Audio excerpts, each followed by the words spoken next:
Okay, good afternoon, Emily. Thanks so much for joining us today. Yeah. I'd like to start, if you could give us a little bit of insight into what it is that you actually do for those that have tuned in. You're not an agent, you're not an owner's corporation, so just a bit of insight as to how your business operates. Yeah, thanks, Stephanie. So my name's Emily Fitzgerald. I'm one of the directors of a company called Platform Settlements. So essentially, as you said, we're not an agent or an owner's corp. We are a settlement agent. So we work with the developer and the purchasers like yourselves in off-the-plan buying. So essentially, we are kind of your client care manager. We'll give you step-by-step process on the settlement process, what to expect, and ultimately to get you to settle those property and hand over those keys. Wonderful. So let's say I'm a first home buyer, I've signed my contract, I've paid a 10% deposit. What's the next step? What happens next? So the next step ultimately is to get the building finished and built. So usually throughout that process, while we're waiting the building to be completed, we'll send you guys construction updates, milestone events that occur with the building, program updates, anticipated completion. So usually from when you exchange your contract and pay the deposit, it's kind of sit tight, wait for the building to be completed, updates will be provided along the way. And then as we start to get closer to settlement, usually around 6 months out, is when everything will start to come together and you know, you're required to start getting finances together and, you know, the opportunity to see your apartment as well. And as we get closer to completion. Yep, okay. So just to add to that as well, the purchasers, they can contact yourself or someone from your team when they're getting these construction updates. But of course, they can always contact anyone from our team, and we'll put our contact details up at the end.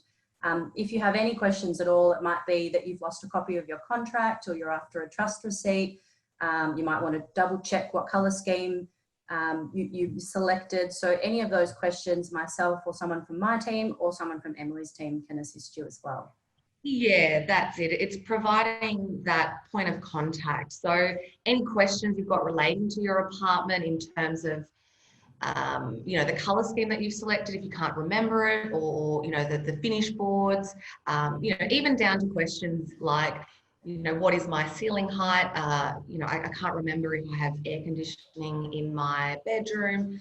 You know, things like that, that we're always here to help you throughout that process as we lead up to settlement. Yeah.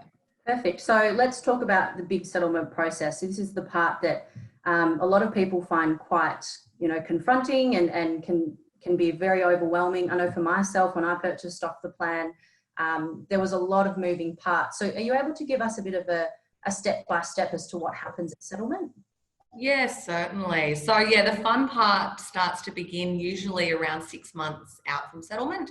And there is a bit of a process that we do follow. And the first process is to start getting your finances in order. That's probably one of the most place. So as part of that process, step number one is, if you are organising finance through a bank or lender, is to finalise that loan. They need a valuation inspection done. So the valuation inspection will get handled by your bank or broker. We will facilitate that for them. So we'll physically take the valuer through. They'll go through, value the property, and then that way you can then finalise your finances. The second part, which is the most exciting part, I guess, is being able to bring you through.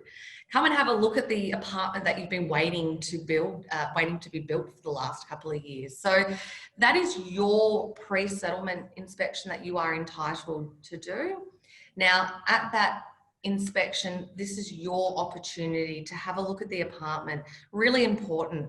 You know, you want to make sure what you bought and what you've exchanged is what's being delivered.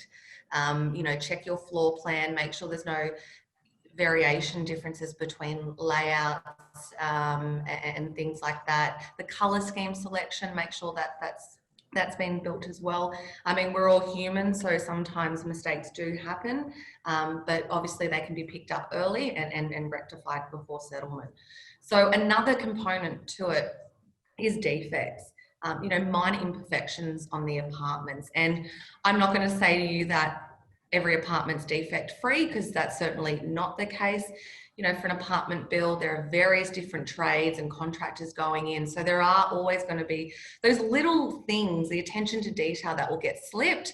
And that's why we bring you through to do your inspection, usually, you know, anywhere between 2 to 4 weeks out from the anticipated settlement date. So that way, any defects that we pick up during those inspections will get done by the builder usually before settlement. That process, we're not expecting you to go in there and do it yourself.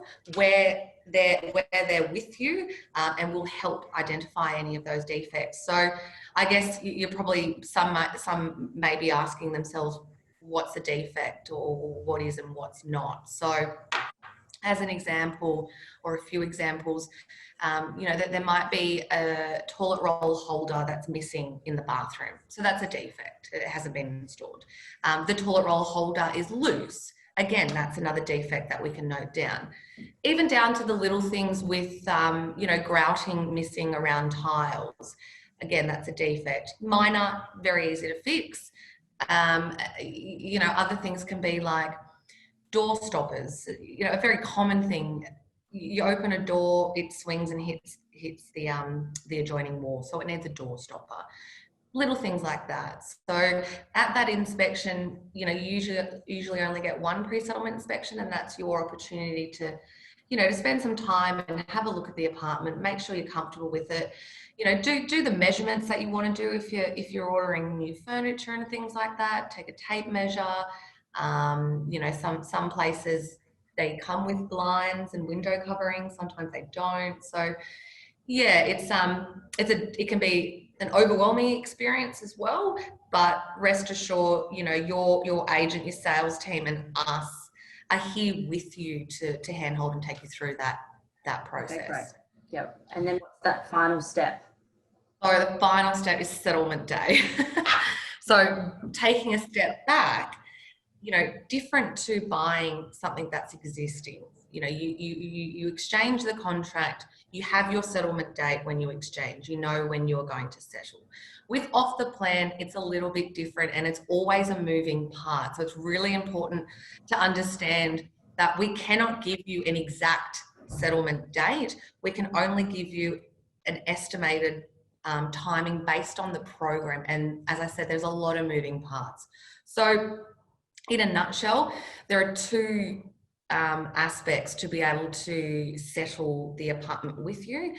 First one being is the registered strata plan. The developer needs to obtain that registered strata plan. Now, that strata plan itself has a lot of moving parts. We've got council to review it, the banks to sign it, the surveyor to go out and survey all the lots, the unit entitlements. All of that needs to get done and lodged with the Land Titles Department.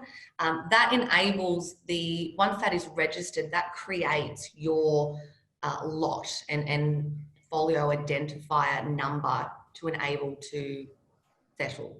The second part, again, another very important part, is obtaining the occupation certificate, OC as we call it. Now, that is a process that is kind of undertaken all the way through from the beginning of construction right up until settlement. So they have private certifiers that go along each month and have a checklist of documentation that needs to be provided to sign off and tick that the building is fit to live, occupation. Without that, you are not allowed to occupy the apartment. So together with the strata plan registration and the OC, that will enable us to issue settlement notices that we're ready for settlement. So with that, until the formal notice of settlement has been issued via your solicitor, once that notice has been issued, then you'll have your settlement date. In your contract, usually your settlement date is 14 days from that notice.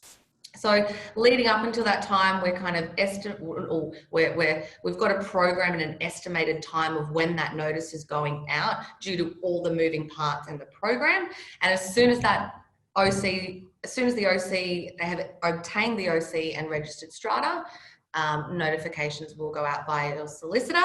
We'll also let you know that that has gone out, and then provide you with the next steps, which is ultimately making sure your monies are there with your solicitor. Settlement process is booked in, which is done by your solicitor.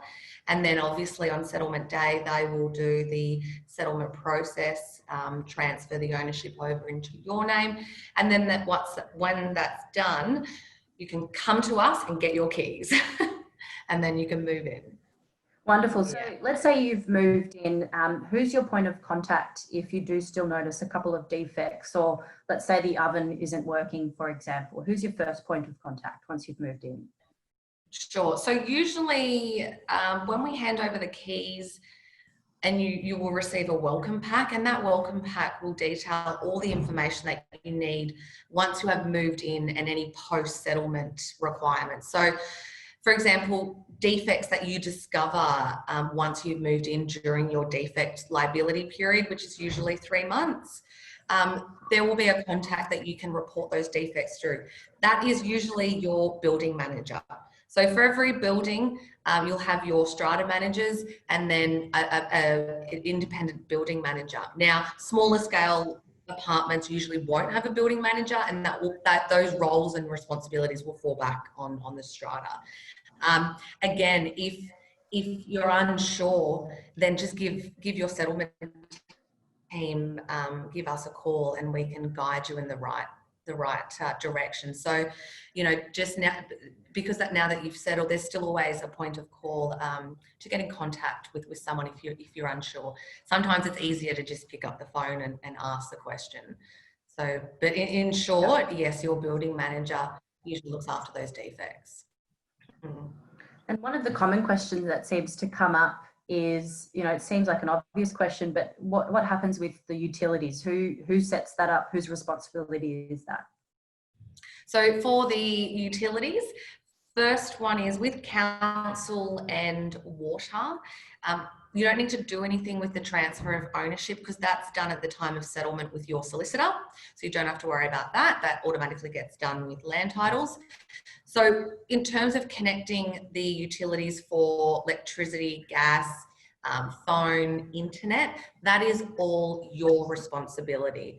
So either yourself or a tenant if you are renting your property out. So it is important to make sure that you do connect those services into your name, very shortly after settlement or at settlement if you can. That way, the developer has the connection, the account in his name, and the last thing you want is to be midway through a shower or cooking and for your power to be disconnected. And it does happen. So yeah, that is your responsibility for gas, electricity, phone, internet. Yeah. Wonderful. Well, thank you so much for your time, Emily. I think you've answered a lot of our questions around the settlement process, and we will be sharing this step-by-step summary from Emily's team about what happens at settlement so that you can learn a little bit more. Thanks, Em. Yeah, lovely. Thanks, Steph. Thank you. Cool.